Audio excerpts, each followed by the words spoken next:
times a person can complain, Rabbi, it's very hard to have bitachon. I don't know how to have bitachon. What do you mean? You just say you have bitachon, trust in Hashem. It's very easy to say, very hard to do. So what do you say to such a person?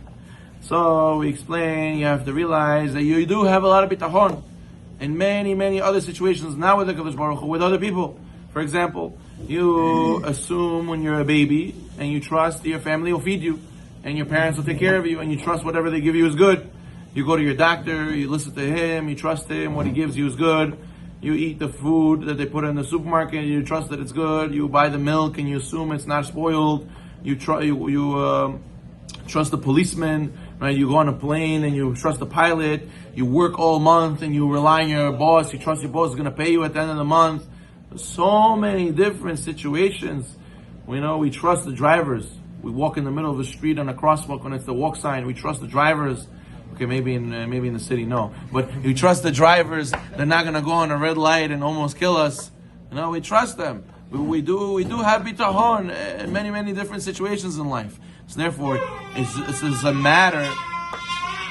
just a matter of making sure that we trust in Hashem also. We trust a lot of other people. We should also trust in the Kadosh Baruch Hu. It's a matter of just, tilting it and saying, here's another case where you should have the bitachon and realize that really it's supposed to be that we only have bitachon in Hashem and not bitachon in all those other people. There is a lot of times where you have bitachon in people, it can make you lose your bitachon in HaKadosh Baruch Hu. And therefore, there was a story, somebody told me, that they used to, before they were getting married, they were checking names. They were checking names a lot. They used to get a shidduch sent to them. They would go take the name, run to this rabbi, check the name, see if it's good for me, And then being that they didn't get married for a while because of that, and they didn't know, but the reason why it was because they didn't have any emunah on Hashem, and finally when they got their zivug, the zivug they found, they got the name, they went to the rabbi, and the rabbi said, I can't check this name. For whatever reason, he couldn't check the name, and ended up being that was the zivug. That was the one they got married to, and they said, they said to us, we felt mamash,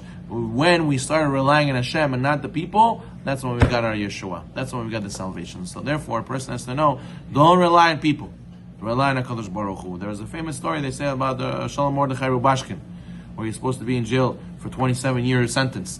And he was accused, it was supposed to be a crime that maybe at most 2 years. Ended up being 27 years they wanted to give him. And he was appealing, and he was hiring lawyers, and he was going in and out of court, and everything that was going not his way. Everything was going sour, everything was going against him. And in the end, when he relied on the lawyers, it failed him. But when he relied on Hashem and he said, okay, I'm going to go to jail. He started sitting in jail and he relied on HaKadosh Baruch Hu, no more lawyers. Then what happened? 2017, after 8 years being in prison, it ended up being that Trump released him. There was that famous story with the letter the little boy sent. He read it, he felt bad for him, and he pardoned him. And he let him out on the Hanukkah miracle. So it ended up being, when he relied on Hashem, then Hashem was the best lawyer, Hashem was the ultimate redeemer, and he took him out. So if a person has to know, do not rely on people. People could be your agents, people could be a shaliach, and they could be a messenger. You could thank the messenger too, but who is the real sender? Who is the one who's the source? HaKadosh Baruch Hu, and that's who we have to rely on. We'll end off with one more story. There was a man who hosted a class, a Torah class in his house, and he served everybody tea. So he told his son, who was helping him serve, to make sure to only put half cup, don't put full cup of tea. So the son didn't understand, but okay. So then he asked his father afterwards, Abba, why are you making sure everybody has to have only half cup? No, don't fill it past half. So he said to his son, listen, there's 2 people in the class, their hands are very shaky, they're old. And if you give them full cup, they're going to spill. So therefore, I'd rather you give everybody half. That way it's, it's easier, it's simple, you don't embarrass them.